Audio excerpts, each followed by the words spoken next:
Good morning, class. Welcome to today's class. We're going to learn something on entrepreneurship. And before that, you allow me share my screen. Okay. Very good. So in our previous class, we introduced entrepreneurship. We defined what entrepreneurship is, and we tried to differentiate between entrepreneurship and self-employment. In today's class, we're going to look at the creation of entrepreneurship awareness. And under this, we're going to discuss the forms of businesses. We're going to look at the sources of business finance. We're going to see the factors that you consider when selecting business sources.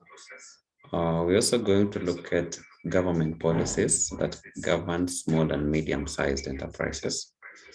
Then finally, we're going to look at the problems that are associated with the operations of small and medium enterprises. So without much ado, we're going to identify some of the forms of businesses. And as you can see from my screen, we have 5 forms. There are sole proprietorships. We have partnerships. We have corporations, cooperatives. Then you also have limited liability companies. Those are the major ones. What are some of the sources of business finance? That is, when you want to invest, then definitely you're going to look for capital. Then where are you going to get this capital? So there are various channels through which you can access business finance. So you can use venture capitalists. You can also have grants. You can do crowdfunding. You can also have angel investment, whereby you have no angel investors investing into your business. You can also use debentures and bonds. These are just securities. Then there's also share capital. Then you can do lease financing. Now, when you're selecting these sources, what are some of the factors that you as an entrepreneur should consider? So first of all, you need to look at the cost of finance. How cheap or how accessible is your identified sourcing? What are some of the securities that are available? That is in the source that you're going to use. You're also going to look at the capital gearing of the business. And when you talk about gearing level, you're just basically looking at the debt level in your company. You should also look at business risk, what kind of risks that your business faces.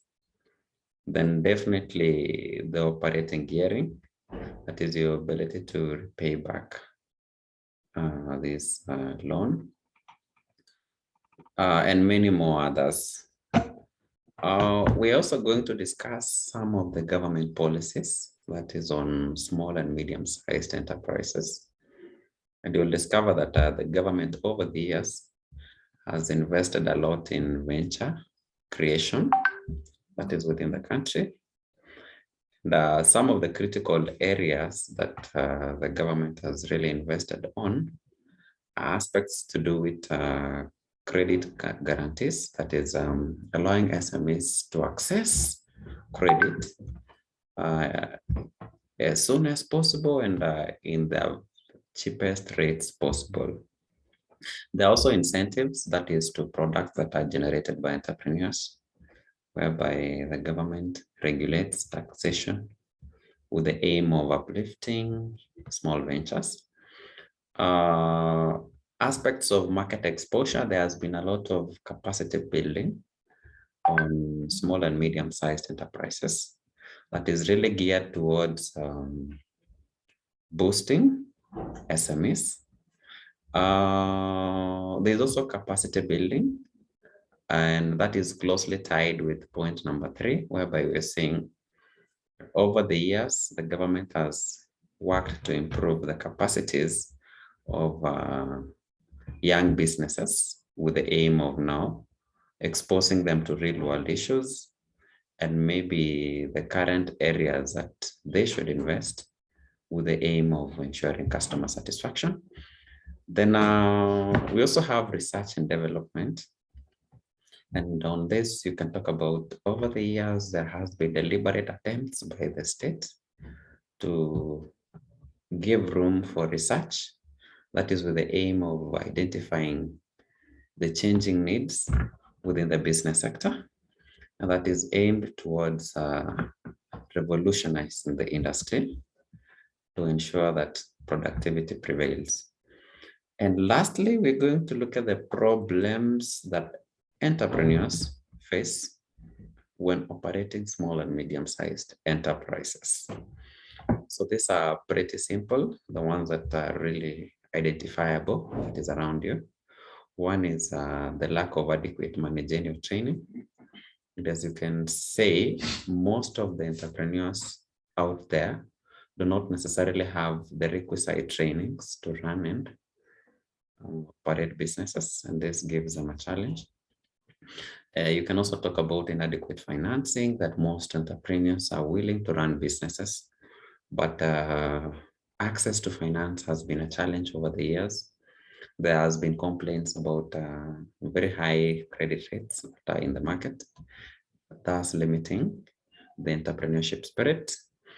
There are also cases of technological changes, and you would say that since technology is dynamic, businesses should keep abreast with these technologies with the aim of maintaining their share in the market. Further, there is also inadequate knowledge and skills that is on the entrepreneurs themselves, that a lot should be done to ensure that they're imparted with the current skills or the skills that can enable them operate businesses at the present times. Then lastly, you can talk about new laws and regulations that state imposes over time that tend to limit the entrepreneurship spirit. So having gone through all the major areas of today's class, I hope that the points are well understood. And in our next class, we're going to expand more. That is on self-employment and why it's necessary going into the future. Thank you so much for attending my class, and see you again next time. Thank you so much.